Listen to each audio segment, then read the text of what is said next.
Le Burkina Faso suspendu par la CEDEAO, conséquence du coup d'État perpétré ces derniers jours. Pas question de se laisser faire, préviennent certains Burkinabés. Le président bélarusse promet la guerre en cas d'attaque contre son pays ou la Russie autour de la crise ukrainienne. En coulisses, la diplomatie cherche toujours la désescalade. Daniil Medvedev s'est qualifié pour la finale de l'Open d'Australie en battant Stefano Tsitsipas en demi. En finale, le Russe affrontera Rafael Nadal qui vise un 21e titre en Grand Chelem. La communauté économique des États d'Afrique de l'Ouest suspend le Burkina Faso, une décision prise ce vendredi lors d'un sommet en visioconférence. La CEDEAO a par ailleurs exigé la libération de Roch Marc Christian Kaboré, le président renversé par les putschistes. Pour le moment, pas d'autres sanctions, mais l'organe ouest-africain fera un point sur la situation dans une semaine. À Ouagadougou, plusieurs organisations de la société civile ont réaffirmé ce vendredi leur soutien à la junte, exprimant une certaine défiance à l'égard de la CEDEAO. Nous osons donc dire à la CEDEAO de faire beaucoup attention à ces sanctions contre le peuple burkinabé, contre cette transition. Parce que nous n'allons pas nous laisser faire. Nous n'allons pas, une fois de plus, laisser le Burkina Faso en proie à des puissances impérialistes. Nous sommes clairs là-dessus. Cette réaffirmation de la souveraineté nationale, elle était aussi le fil directeur de l'allocution télévisée du lieutenant-colonel Damiba. Le nouvel homme fort du pays s'exprimait pour la première fois depuis sa prise du pouvoir. Il s'est voulu conciliant vis-à-vis des partenaires du pays. Les événements dans notre pays, en ces moments particulièrement difficiles pour notre pays, le Burkina Faso a plus que jamais besoin de ses partenaires. C'est pourquoi j'appelle la communauté internationale à accompagner notre pays afin qu'il puisse sortir le plus rapidement possible de cette crise pour reprendre sa marche vers le développement. La question, c'est de savoir quel type de relation le Burkina Faso va entretenir avec son partenaire traditionnel, la France, notamment dans le domaine militaire. Certaines voix plaident pour que les autorités burkinabées s'inspirent du modèle malien. La junte au pouvoir à Bamako a récemment demandé la révision de l'accord de défense qui lie le Mali à la France.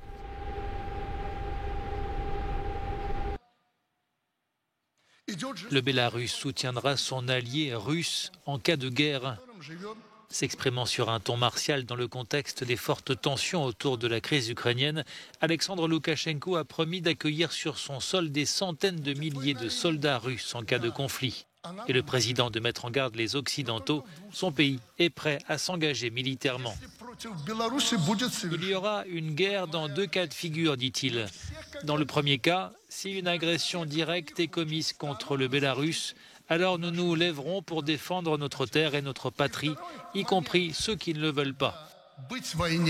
Et dans le second cas, si notre allié la Russie est attaqué directement, alors le Bélarus s'engagera dans la guerre.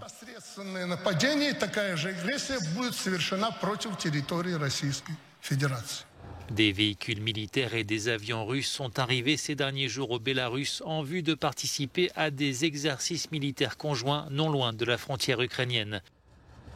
De l'autre côté de la frontière, les forces armées ukrainiennes ont procédé à des tirs d'essai de missiles anti-chars, des armes livrées par le Royaume-Uni.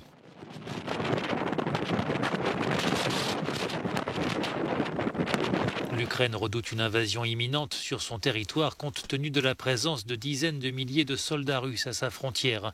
Mais Moscou dément toute velléité d'attaque. Le président Poutine l'a réitéré ce vendredi lors d'un entretien téléphonique avec son homologue français Emmanuel Macron.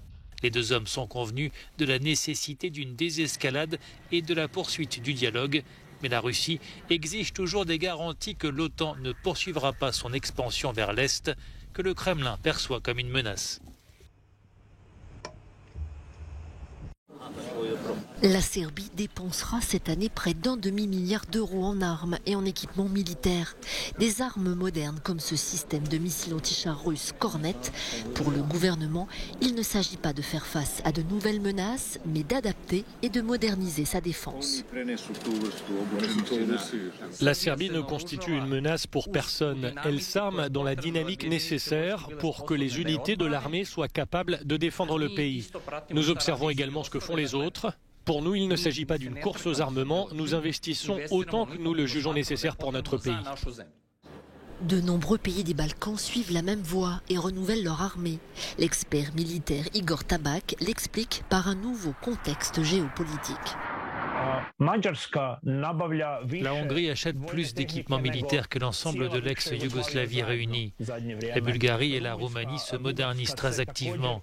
Ce sont tous des éléments à garder à l'esprit également. En outre, je pense qu'il y a une autre chose qui doit être soulignée. Tous ces pays autour de la Serbie se trouvent dans un contexte fondamentalement différent. La Croatie, la Slovénie, la Hongrie, la Roumanie, la Bulgarie, l'Albanie, la Macédoine du Nord, le Monténégro, tous font partie de l'OTAN et certains sont dans l'Union européenne.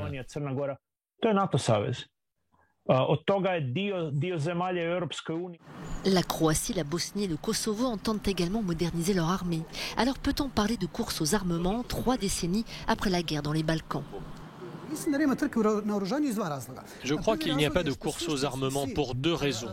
Premièrement, tous les pays de l'ex-Yougoslavie ont essentiellement le même problème. Ils basent leur équipement militaire sur la technique de l'armée populaire yougoslave. Le temps a fait son œuvre. Les concepts de guerre ont changé. Certains équipements ne sont plus à jour. Il faut se procurer de nouvelles armes. Il n'y avait pas de drones avant, maintenant vous devez en avoir. Selon une enquête réalisée par le Centre de Belgrade pour la politique de sécurité, 40% des citoyens pensent que l'armée est bien équipée, soit le double d'il y a 10 ans. 2 tiers des personnes interrogées estiment qu'il faudrait dépenser encore plus pour la défense du pays. Plus besoin de passe sanitaire en Catalogne. La province espagnole abandonne le sésame permettant d'entrer dans les bars, les restaurants et les salles de sport.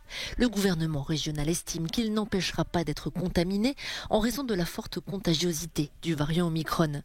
La Catalogne a déjà levé une grande partie de ses restrictions, jauges et couvre-feu, des mesures diversement appréciées. Je me sens soulagée, une sensation de soulagement, voyant que les restrictions imposées ces derniers mois sont partiellement levées. Tout ce qui a été levé tout d'un coup nous semble plutôt mauvais. C'était rassurant pour nous d'aller dans un restaurant et de savoir que les gens avaient leur passeport Covid et suivaient toutes les directives. Mardi 1er février, le Danemark sera le premier pays de l'Union européenne à lever toutes ses restrictions anti-Covid. Le pays juge sa forte couverture vaccinale suffisante face à un variant moins dangereux. En Allemagne, la flambée des cas quotidiens reste sous contrôle malgré une série de nouveaux records d'infection.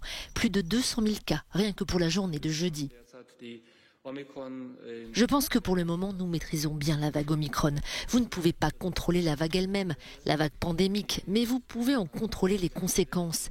Et c'est là notre objectif. Nous voulons minimiser les conséquences. En Russie, les contaminations continuent de monter en flèche. Près de 100 000 nouveaux cas ce vendredi. Un bilan qui s'explique par une campagne de vaccination très poussive, la quasi-absence de mesures de confinement depuis le printemps 2020 et un non-respect généralisé des mesures sanitaires, comme le port du masque dans les transports publics. Une baleine blessée s'est échouée ce vendredi sur une plage au sud d'Athènes, un événement plutôt rare dans cette région. Le mammifère présente une blessure au museau qui pourrait avoir été causée par l'hélice d'un bateau. Des images de la télévision montraient un vétérinaire prélevant un échantillon de sang du cétacé qui bougeait faiblement la queue dans l'eau.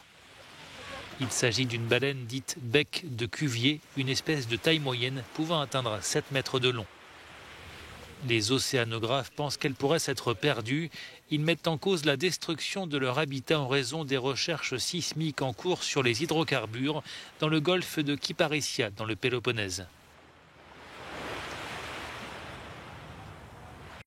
Rafael Nadal n'est plus qu'à une marche de la quête absolue, le record de titres en Grand Chelem. L'Espagnol, qui en compte 20 comme Roger Federer et Novak Djokovic, pourrait en obtenir un 21e ce dimanche à l'occasion de la finale de l'Open d'Australie. Pour en arriver là, il s'est débarrassé du colosse italien Matteo Berrettini en 4 manches, 6-3, 6-2, 3-6, 6-3. En finale, Nadal affrontera le Russe Daniil Medvedev. Le numéro 2 mondial a éliminé le Grec Stefanos Tsitsipas en 5-7 au cours d'un match spectaculaire et tendu. Medvedev, finaliste l'an dernier à Melbourne et vainqueur du dernier US Open, peut devenir ce dimanche le premier joueur à remporter coup sur coup ses 2 premiers titres du Grand Chelem.